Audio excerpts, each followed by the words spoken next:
வணக்கம் வணக்கம். ஆறுமுகம், ஈரோடு சோழி பிரசன்னமாக்கும் ஜோதிடர். உங்களிடத்தில் சில கருத்துக்களை கூற விரும்புகிறேன், கேளுங்கள். யூடியூப் பார்க்கும் வாசகர்களே, நாளை ஆடி 18, ஆடி பெருக்கு என்று சொல்வார்கள். ஆடி 18 நாளை.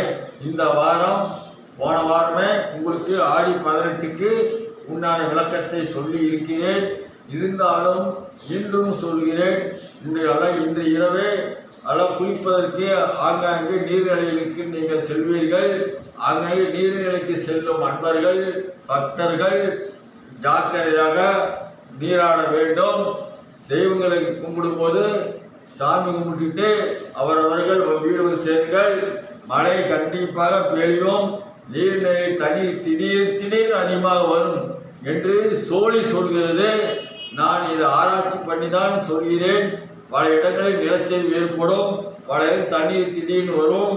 ஆகவே பொதுமக்களாகிய நீங்கள் நாளை ஆடி 18 அன்று நன்றாக நீராடி ஆண்டவனை தரிசிங்கள். குழந்தை குட்டிகளை கூட்டிக் கொண்டு சென்று வரும்பொழுது ஜாக்கிரதையாக வாருங்கள். பேருந்தில் பயணம் செய்யும் பொழுதும், டூ வீலரில் பயணம் செய்யும் பொழுதும் ஜாக்கிரதையாக சென்று வாருங்கள். செல்போனை தவிர்த்து விடுங்கள். செல்போனை ரொம்ப இடைஞ்சலாக கொடுத்துவிடும், தவிர்த்து விடுங்கள் என்று நான் சொல்லவில்லை. நான் சோழி சொல்கிறது. ஆகவே ஆடி மாதம் என்பதற்காக நீங்கள் சோழி பார்க்க வர வேண்டாம் என்று யாரும் சொல்லவில்லை. ஆடியில் தான் ஏகப்பட்ட விசேஷங்கள் இருக்கிறது. திருமணம் தான் செய்யக்கூடாது, வீடு தான் புதுசாக கட்டக்கூடாதுகளை தவிர ஆடி மாதம் ஜாதகம் பார்க்கலாம், சோழி பார்க்கலாம்.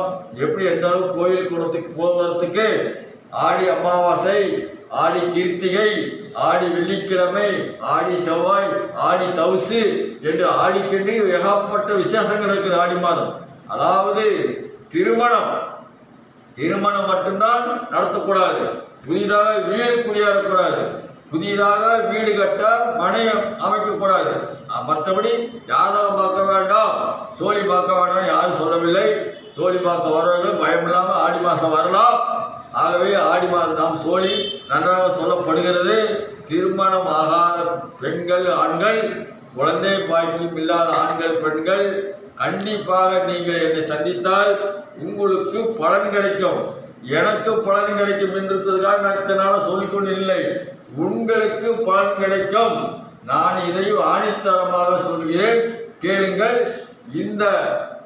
இந்த சோழி மூலமாக உங்களுடைய கஷ்டங்களும் திருமண தடைகளும் உங்களுடைய குழந்தை பாய்க்கும் நிவர்த்தி ஆகும் என்று உறுதியாக கூறுகிறேன் என்று சொல்கிறேன்.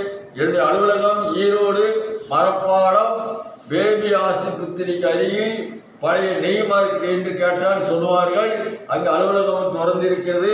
அலுவலகத்தில் காலை 7 மணி முதல் 12 மணி வரை தான், 7 மணி முதல் 12 மணி வரை தான் சோழி சொல்லப்படும்.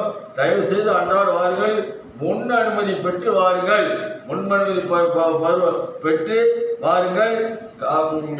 அதாவது என்னுடைய செல் நம்பர் 94 459 73 170.